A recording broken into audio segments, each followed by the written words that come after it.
दोस्तों नमस्कार, आप सभी का स्वागत है आज की इस क्लास में। लास्ट क्लास में हमने ये क्रैश कोर्स जो आपका स्टार्ट किया था बाल विकास का, इसमें पहली क्लास में तो आपका बहुत अच्छा रिस्पांस मिला था, बट दूसरी क्लास में आप लोगों ने उतना अच्छा रिस्पांस नहीं दिया। फिर भी हम आपके लिए तीसरी क्लास लेकर के आए हैं, जिसमें हम अगला टॉपिक इसमें डिस्कस करेंगे, आनुवांशिकता और पर्यावरण का क्या संबंध है। इससे संबंधित 2 प्रश्न आपकी परीक्षा में आएंगे, पेपर 1 पेपर 2, अगर आपने दोनों फॉर्म फिल किए हैं। तो चलिए शुरू करते हैं यहाँ पे अगला चैप्टर, और इसकी अलग से हम प्ले लिस्ट बना देंगे सीडीपी क्रैश कोर्स के नाम से। मेन टॉपिक आपको इसमें हम कराएंगे। खास बात यह है कि पहले हम आपको इसमें थ्योरी कराएंगे, थोड़ा ध्यान से सुनिएगा, इंपॉर्टेंट पॉइंट्स को नोट करते चलिएगा, और उसके बाद थ्योरी कराने के बाद उससे संबंधित जितने भी प्रश्न पूछे गए उनको कराया जाएगा।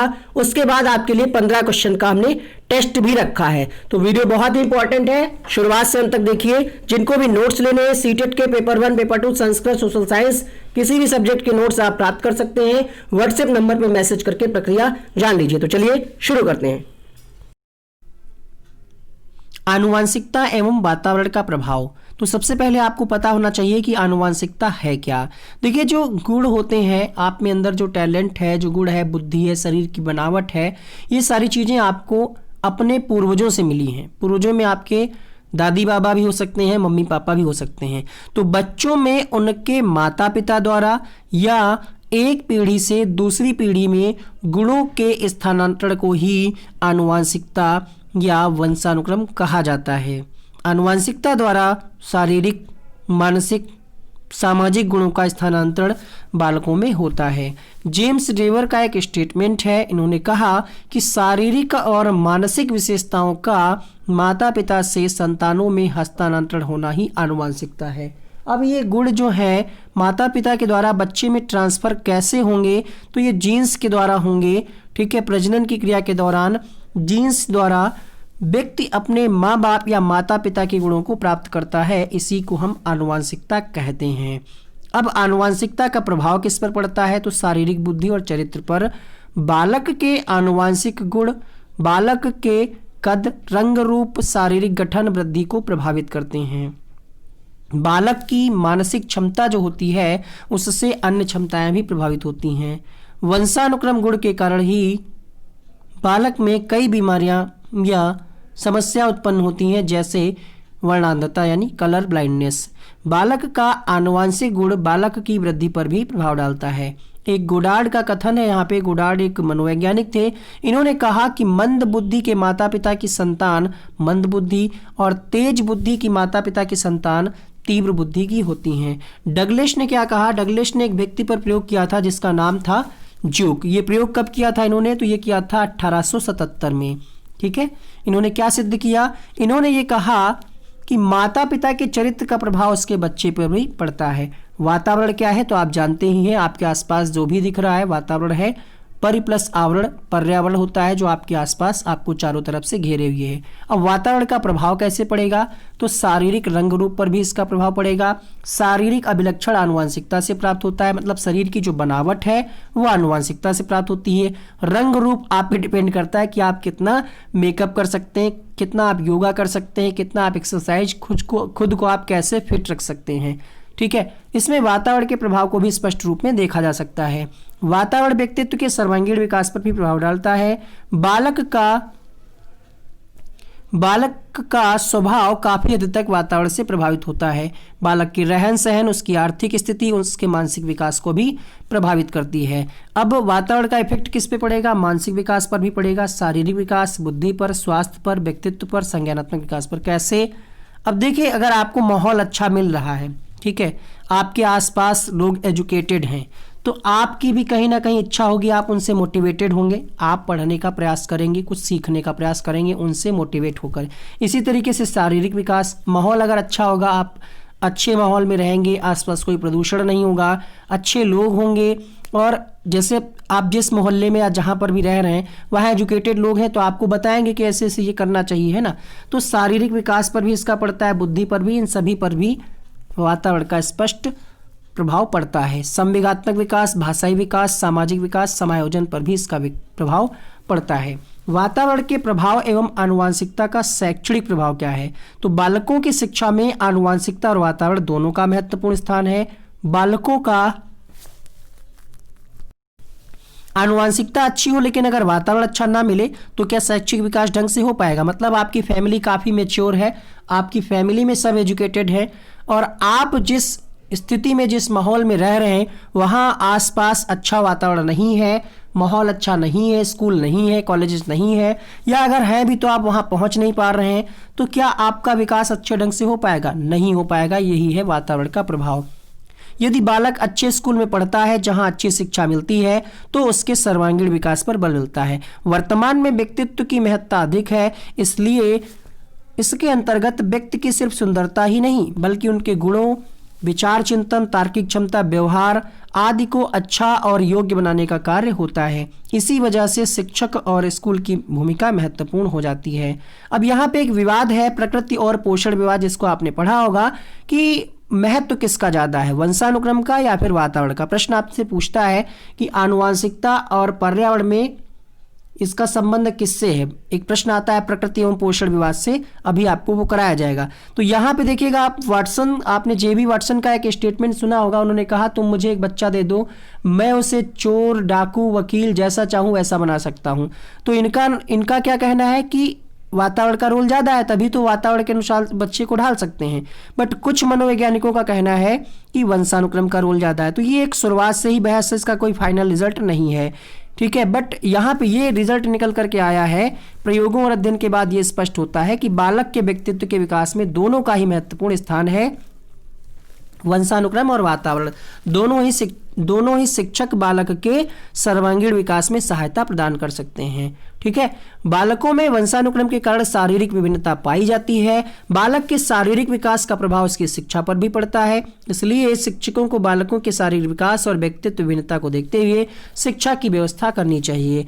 बालकों में पाए जाने वाले जन्मजात क्षमताओं में अंतर होने का मुख्य कारण वंशानुक्रम है। तो अगर आपसे प्रश्न पूछे कि जो जन्मजात क्षमताओं में अंतर होता है उसके पीछे कारण किसका है, वंशानुक्रम, वातावरण, तो आपको वंशानुक्रम लगाना होगा। इस बात को ध्यान में रखकर शिक्षक पिछड़े और मंदबुद्धि बालकों की प्रगति में अपना महत्वपूर्ण योगदान दे सकते हैं।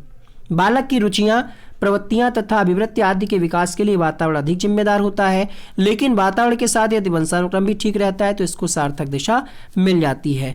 बौद्धिक क्षमता के लिए सामान्यतः वंशानुक्रम ही जिम्मेदार रहता है, इसलिए बालकों को समझाने के लिए इसका ज्ञान जरूरी है। वंशानुक्रम से व्यक्ति का शारीरिक आकार जुड़ा होता है।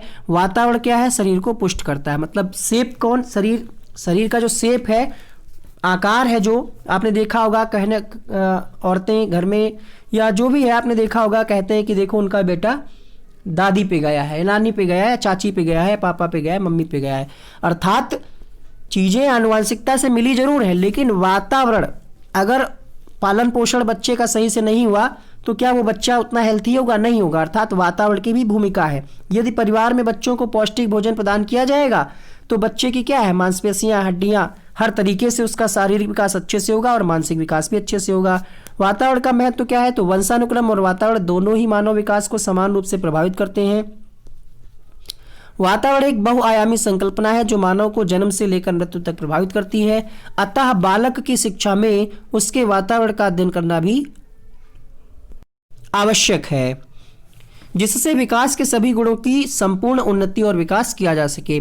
बालकों के विकास में उसके परिवेश अर्थात परिवार, समाज तथा पास पड़ोस की महत्वपूर्ण भूमिका होती है। ये सभी अनौपचारिक शिक्षा के महत्वपूर्ण अंग होते हैं। वातावरण से संबंधित कारकों का वर्णन निम्न प्रकार से किया जा सकता है। प्रत्येक बालक को अपने सामाजिक वातावरण से समायोजन स्थापित करना पड़ता है। इस बात की जानकारी रखने वाला अध्यापक को समाज का छोटा रूप मानकर छात्रों को समाज के वातावरण के साथ समायोजन करने के लिए शिक्षा प्रदान कर सकता है। कहने का मतलब ये हुआ, टीचर की जिम्मेदारी क्या है, टीचर की जिम्मेदारी है कि बच्चे को अच्छा परिवेश उपलब्ध कराए और समाज के साथ कैसे समायोजन करना है, बच्चे को कैसे एडजस्टमेंट करना है, ये उत्तरदायित्व शिक्षक का होगा, ठीक है। बालक का अपने परिवार, पास पड़ोस, विद्यालय, मित्रों का प्रभाव पड़ता है। अतः अध्यापक को इन सब स्थानों के वातावरण को ध्यान में रख करके उचित निर्देशन करना चाहिए। सभी बालकों के लिए सृजित वातावरण कभी कभी कुछ बालकों के लिए अपूर्ण होता है और इस कारण उनका उस गति या दिशा में अनुकूल विकास नहीं हो पाता। उनके विकास के लिए विद्यालयों में अलग से शैक्षिक एवं व्यावसायिक निर्देशन की व्यवस्था होनी चाहिए। शिक्षक के लिए वंशानुक्रम और वातावरण का ज्ञान होना आवश्यक है। बाल विकास की दृष्टि से दोनों तत्वों का समान महत्व होता है, किसी भी एक तत्व को प्रधानता नहीं दी जा सकती। एक प्रश्न आपसे पूछा जाता है कि आनुवांशिकता को डैश सामाजिक संरचना माना जाता है, स्थिर, स्थायी, अस्थिर या फिर इनमें से कोई नहीं। तो आपको ध्यान रखना है आनुवांशिकता जो है स्थिर सामाजिक संरचना है। मानव कोश में 23 जोड़े जो है गुणसूत्र अर्थात कुल 46 गुणसूत्र होते हैं। इनमें से प्रत्येक पर हजारों की संख्या में जीन्स पाए जाते हैं। इन्हीं जीन्स के द्वारा माता पिता की विशेषताएं बच्चों में पहुंचती हैं, जो कि हमने आपको पहले ही बताया। अगर हम बात करें प्रकृति बनाम पोषण की, यहां से एक प्रश्न पूछा जाता है, क्या विकास प्रकृति या पोषण का उत्पाद है? मनोवैज्ञानिक एवं शिक्षाविदों ने इस मुद्दे पर बहस किया। जब हम बाल विकास में प्रकृति के बारे में बात करते हैं तो हम बात कर रहे हैं आनुवांशिकता से बच्चों में क्या आता है, यानी प्रकृति का संबंध किससे है? आनुवांशिकता से है। जब हम पोषण के बारे में बात करते हैं तो हम वातावरण के प्रभाव को देख रहे हैं, तो अर्थात पोषण का संबंध किससे है? वातावरण से। तो अगर आपसे प्रश्न पूछेगा प्रकृति पोषण विवाद किससे संबंधित है या प्रकृति बनाम पोषण का संबंध किससे है, तो आनुवांशिकता एवं वातावरण से है। जो लोग प्रकृति के पक्ष में हैं वे सुझाव देते हैं कि विकास के लिए केवल प्रकृति ही उत्तरदायी है। दूसरी तरफ जो पोषण के पक्ष में वो सुझाव देते हैं कि एक व्यक्ति का विकास वातावरण पर निर्भर करता है कि वह व्यक्ति का पोषण करता है। इस प्रकार प्रकृति बनाम पोषण का मुद्दा उभरता है। किंतु यदि हम व्यक्ति के विकास का विश्लेषण करें तो ना तो अकेले प्रकृति का उत्पाद प्रतीत होता है और ना ही पोषण का, मतलब दोनों का ही गुणनफल है विकास। यहाँ पे कुछ केस है, इससे आपको बता दिया हमने। इसका रिजल्ट यही निकलेगा कि प्रकृति और पोषण के बीच की अंतःक्रिया का ही परिणाम है। अब आपके सामने कुछ इंपॉर्टेंट पॉइंट्स लिखे हुए हैं जिससे आपकी परीक्षा में प्रश्न पूछे जाएंगे। जैसे पहला पॉइंट है, इससे बार बार प्रश्न आता है कि बालक या व्यक्ति का विकास किसका परिणाम है? पहला ऑप्शन देता है आनुवांशिकता, दूसरा देता है आनुवांशिकता वातावरण, तीसरा दे देता है ए और बी दोनों या फिर उपरोक्त दोनों। तो आपको ध्यान रखना है आनुवांशिकता एवं वातावरण दोनों की अंतःक्रिया का परिणाम है। आनुवांशिकता एवं वातावरण क्या है? एक दूसरे के पूरक हैं। आनुवांशिकता और वातावरण दोनों एक बच्चे के विकास में 50-50% योगदान रखें, ये जरूरी नहीं है। मतलब ये कथन गलत है, क्योंकि कोई जरूरी नहीं कि ये 50-50 हो। कहीं कहीं पे बच्चे में हो सकता है कि 60-40 हो, है ना। मतलब ये है कि फिक्स नहीं है कि 50-50 हो योगदान। कहीं पे वातावरण का ज्यादा प्रभाव हो सकता है किसी बच्चे में, किसी में आनुवांशिकता का। तो अगर ये ऑप्शन दिया है कि 50-50 है, कई बार इसको लोग सही कर देते हैं, ये गलत है, 50-50 नहीं होगा। समवयस्कों और पितरेक का सापेक्ष योगदान योगात्मक नहीं होता है, बल्कि क्या होता है? गुणनफल होता है। मतलब वातावरण और आनुवांशिकता की गुणनफल, मतलब कि अंतःक्रिया का परिणाम है, बल्कि योग नहीं है, ये गुणनफल होता है, ध्यान रखिएगा। अर्थात योगात्मक नहीं होता। आनुवांशिकता तथा वातावरण इस प्रकार सम्मिलित है कि इन्हें अलग करना असंभव है। बालक के प्रत्येक विकास में आनुवांशिकता तथा वातावरण का मिश्रण आवश्यक है। बालक के विकास को वंशानुक्रम और वातावरण प्रभावित करते हैं। हमने आपको बताया कि किस माध्यम से माता पिता के गुण उनके बच्चों में ट्रांसफर होते हैं, तो जीन्स के माध्यम से। बालक के आनुवांशिकता का गुण के कारण ही बालक में, ये तो हमने आपको बताया ही है अभी, कुछ ये भी हम आपको बता चुके हैं कि कुछ मनोवैज्ञानिकों का मानना है कि चरित्रहीन माता पिता की संतान चरित्रहीन होती है, परंतु व्यवहार के लिए सिर्फ आनुवांशिकता को अकेले जिम्मेदार ठहराया नहीं जा सकता। शारीरिक तथा मानसिक विशेषताओं का माता पिता से संतानों में हस्तांतरण होना ही वंशानुक्रम है। ये जेम्स टेबर का स्टेटमेंट है। वंशानुक्रम व्यक्ति की जन्मजात विशेषताओं का पूर्ण योग है, ये B.N. झा का स्टेटमेंट है। ठीक है, जीन्स की बात हम आपको बता चुके हैं। 23 जोड़ी होते हैं क्रोमोसोम्स, 46 क्रोमोसोम्स होते हैं, इसमें 23 माँ से और 23 पिता से मिलते हैं। अगर आपसे प्रश्न पूछे कि लड़का होगा या लड़की, ये किस पे डिपेंड करेगा, तो ये पिता पे डिपेंड करेगा।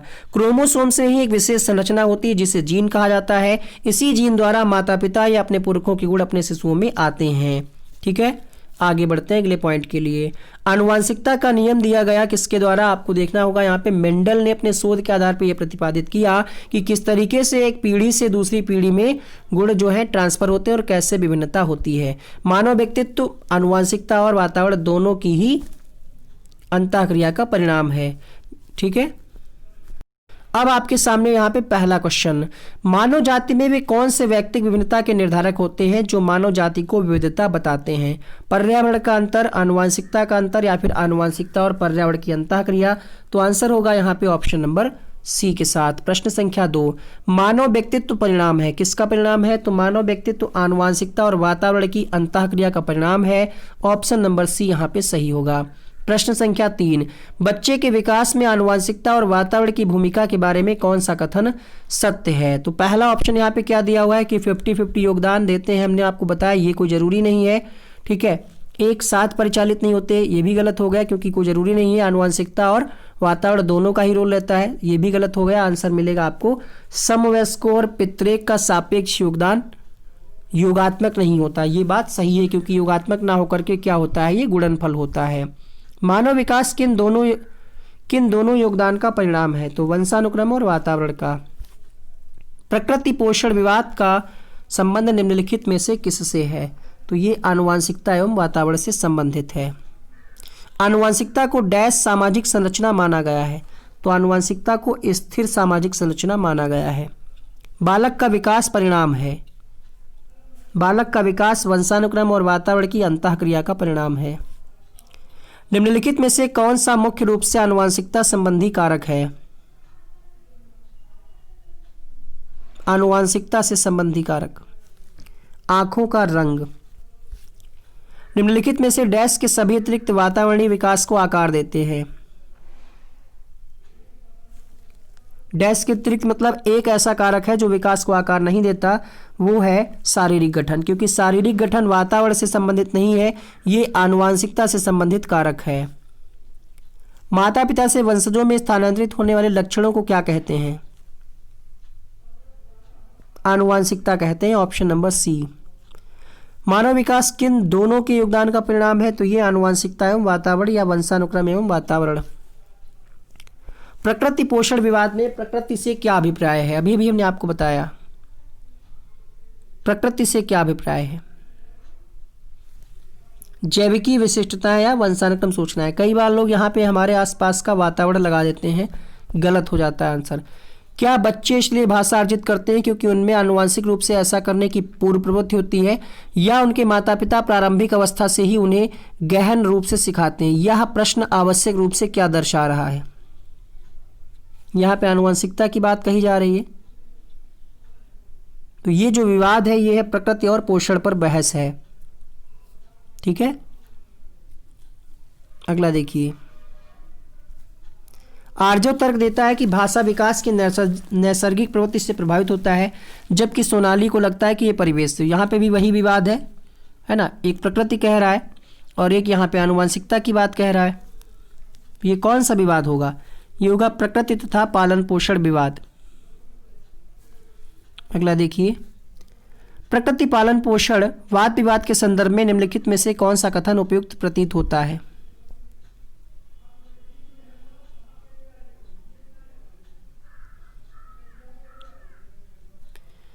आंसर होगा वंशानुक्रम तथा परिवेश अभिन्न रूप से एक दूसरे से गुथे हुए हैं और दोनों ही विकास को प्रभावित करते हैं। अब आपके लिए हमने 15 क्वेश्चन का टेस्ट रखा है बाल विकास एवं शिक्षा शास्त्र से। पहला प्रश्न आपके सामने, विकास कभी न समाप्त होने वाली प्रक्रिया है, यह कथन विकास के किस सिद्धांत से संबंधित है? हमें पता है आपको ये प्रश्न बहुत आसान लग रहा होगा, बट उन लोगों को थोड़ा सा सोचना पड़ेगा जो बिल्कुल भी नहीं पढ़े, पहली बार एग्जाम दे रहे हैं। तो बता दें, क्वेश्चन में ये आंसर छिपा हुआ है, विकास कभी नहीं समाप्त हो रहा है, मतलब लगातार चल रहा है, और ये होता है निरंतरता का सिद्धांत। चैप्टर वाइज सीडीपी की तैयारी हम आपकी करा रहे हैं, उसमें भी हमने क्वेश्चन को कराया था, थ्योरी भी कराई थी। दूसरा प्रश्न है, संविधान के किस संशोधन से शिक्षा एक मौलिक अधिकार बन गई है? तो यहां पे 25वें संविधान संशोधन 86, 22 या फिर 52। तो 86वां संविधान संशोधन हुआ 2002 में, और उसमें यह बात कही गई शिक्षा क्या है, मौलिक अधिकार है, जिसके अंतर्गत आपने देखा होगा कि आरटी 2009 को लागू किया गया 1 अप्रैल 2010 से, जिसमें 6 से 14 वर्ष तक के प्रत्येक बच्चे का अधिकार है शिक्षा का अधिकार, बिल्कुल फ्री। तीसरा प्रश्न है यहाँ पे, अभिप्रेरणा के मूल प्रवृत्ति सिद्धांत के प्रतिपादक कौन थे? फैक्ट वाले सारे क्वेश्चंस रहेंगे। क्वेश्चन नंबर 3 आपके सामने, तो मूल प्रवृत्ति का सिद्धांत दिया गया मैकडूगल जी के द्वारा। ऑप्शन नंबर बी यहाँ पे सही होगा। विकास की किस अवस्था को क्रोल तथा ब्रूस ने संवेगात्मक विकास का अनोखा काल कहा है? मोस्ट इंपॉर्टेंट प्रश्न आपकी परीक्षा के लिए। देखिएगा यहाँ पे प्रश्न आपसे पूछ रहा है कि विकास की किस अवस्था को क्रोल एंड ब्रूस ने विकास यानी संवेगात्मक विकास का अनोखा काल कहा है। तो यहां पे इस प्रश्न का आंसर होगा बाल्यावस्था। पहला ऑप्शन यहां पे अगर आपने आंसर दिया है बिल्कुल सही है। गुड इवनिंग आप सभी को, जितने भी लोग लाइव जुड़े हैं, जिनको भी नोट्स लेने हैं हमारे व्हाट्सएप नंबर पर मैसेज करके नोट्स लेने की प्रक्रिया आप जान सकते हैं। किसने बहुविमात्मक प्रज्ञा का प्रत्यय दिया? तो यहाँ पे पूछा यह जा रहा है कि किसने बहुबुद्धि का सिद्धांत दिया। प्रज्ञा का मतलब होता है बुद्धि। तो अब आपके लिए आसान हो गया यह प्रश्न। हार्वर्ड गार्डनर ने बहुबुद्धि का सिद्धांत दिया, या हम इसको कह सकते हैं बहुविमात्मक प्रज्ञा। एनसीईआरटी के हिसाब से 8 प्रकार की बुद्धि बताई है, बट अभी ये 9 प्रकार की हो चुकी है, बट अभी एनसीईआरटी में अपडेट नहीं किया गया। प्रश्न संख्या 6, डिस्लेक्सिया में ये करने में कठिनाई होती है, मतलब डिस्लेक्सिया का संबंध किससे? बार बार प्रश्न आपसे ही पूछा जाता है। प्रश्न संख्या 6 आंसर जाएगा यहाँ पे पढ़ने से संबंधित दिक्कत होती है। ऑप्शन नंबर बी सही होगा। अगला प्रश्न देखिएगा, निम्न में से क्या समावेशी कक्षा में शिक्षक की भूमिका नहीं है? पहला ऑप्शन, शिक्षक को निशक्त बच्चों पर ध्यान नहीं देना चाहिए, बच्चे की आवश्यकता के अनुरूप बैठने की पर्याप्त व्यवस्था करनी चाहिए, शिक्षक को सीखने में अक्षम को अतिरिक्त समय देना चाहिए, या फिर बच्चों को प्रोत्साहित करना चाहिए। पूछा जा रहा है शिक्षक की भूमिका नहीं है, तो यहां पे कहा जा रहा है निशक्त बच्चों पर ध्यान नहीं देना चाहिए। ये बात गलत है, बाकी सारी बातें सही है। एक्स्ट्रा समय आप दे सकते हैं, बैठने की व्यवस्था करें, मोटिवेटेड करें बच्चों को। तो आंसर होगा पहला ऑप्शन। जल्दी से वीडियो को लाइक करिएगा, संख्या बहुत कम है लाइव में, ठीक है। संस्कृत की भी क्लास आएगी, एसएसटी का वीडियो हमने अपलोड किया, उसको देखिए। 8वां प्रश्न है, कक्षा में छात्रों को प्रश्न पूछने के लिए क्या प्रेरित करेंगे? हतोत्साहित करेंगे, अनुमति नहीं देंगे, या फिर रोक देंगे? क्वेश्चन नंबर 8, हतोत्साहित तो आप नहीं करेंगे, निगेटिव हो जाएगा। तो आप क्या करेंगे, जो प्रश्न बच्चा पूछ रहा है, अगर नहीं पूछ रहा है तो उसको हम क्या करें, मोटिवेटेड करें, हतोत्साहित नहीं करेंगे, ठीक है। आंसर होगा पहला ऑप्शन। बच्चे की वृद्धि मुख्यतः संबंधित है सामाजिक विकास से, शारीरिक विकास से, नैतिक विकास से, भावात्मक विकास से। वृद्धि मतलब शारीरिक विकास जिसको हम देख सकें। आंसर होगा ऑप्शन नंबर बी। पियाजे के अनुसार संज्ञानात्मक विकास के किस चरण पर बच्चा वस्तु स्थायित्व को प्रदर्शित करता है? संवेदी प्रेरक चरण, पूर्व संक्रियात्मक चरण, मूर्त संक्रियात्मक चरण, या फिर औपचारिक संक्रियात्मक चरण। अगर आप इसको गूगल पे सर्च करेंगे आंसर मिलेगा बी, जो कि है पूर्णतः गलत। आंसर होगा संवेदी प्रेरक चरण, अर्थात पहली अवस्था 0 से 2 वर्ष, बिल्कुल सही है एनसीईआरटी के हिसाब से। क्वेश्चन नंबर 11 देखिएगा, सीखने की प्रक्रिया में शिक्षक की भूमिका होनी चाहिए। कई बार प्रश्न पूछा गया ये वाला। तो शिक्षक जो है सुगमकर्ता के रूप में होता है, सुविधादाता, फैसिलिटेटर कहते हैं शिक्षक को, क्योंकि शिक्षक का कार्य है चीजों को सरल तरीके से बच्चों तक पहुंचाना। क्वेश्चन नंबर 12, यदि शिक्षक कक्षा में एक छात्र को समस्यात्मक बालक के रूप में पाता है तो उसे क्या करेंगे? नजरअंदाज करेंगे, दंड देंगे, घर वापस भेज देंगे, या फिर परामर्श देंगे? देखिएगा, वापस भेजना भी ठीक नहीं होगा, दंड देना गलत है। आप नजरअंदाज नहीं करेंगे, फिर करेंगे क्या? आप उनको गाइडेंस देंगे, परामर्श देंगे। ऑप्शन नंबर 4 सही होगा। 13वां प्रश्न देखिएगा, पाठ्य सहगामी क्रियाएं मुख्यतः संबंधित हैं छात्र के सर्वांगीण विकास से, शैक्षिक संस्थानों के विकास से, छात्रों के मानसिक विकास से, छात्रों के वृत्तिक विकास से। तो सहगामी क्रियाएं जो होंगी वे बच्चे के सर्वांगीण विकास से संबंधित होंगी। आंसर होगा ऑप्शन नंबर ए। निम्न में से किसने अधिगम सिद्धांत का प्रतिपादन नहीं किया? Skinner, Kohler, Thorndike, B S Bloom. Question number 14 आपके सामने, अधिगम सिद्धांत स्किनर ने भी दिया है, क्रिया प्रसूत अनुबंधन का सिद्धांत कोहलर ने भी सूच का सिद्धांत दिया है, थॉर्नडाइक ने प्रयास एवं त्रुटि का सिद्धांत दिया है। तो यहाँ पे बीएस ब्लूम जो है इन्होंने सिद्धांत नहीं दिया, इन्होंने अधिगम की सोपानकी दी है, अष्टपदी सोपानकी। क्वेश्चन नंबर 15, मानव विकास का प्रारंभ कहां से होता है? पूर्व बाल्यावस्था से, गर्भावस्था से, शैशवावस्था से, या फिर उत्तर बाल्यावस्था से? तो गर्भावस्था से विकास की प्रक्रिया शुरू हो जाती। कल की क्लास में हमने आपसे क्वेश्चन पूछा था, अंतरराष्ट्रीय ख्याति प्राप्त वेटलिफ्टर का नाम क्या है? तो कर्णम मल्लेश्वरी। लगभग सभी लोगों ने आंसर सही दिया था। तो हम एक बार आपसे कहेंगे कि जिस भी प्रश्न का उत्तर आपको पता उसको कमेंट बॉक्स में बताइएगा। इस तरीके से एक होमवर्क रखा है हमने आज।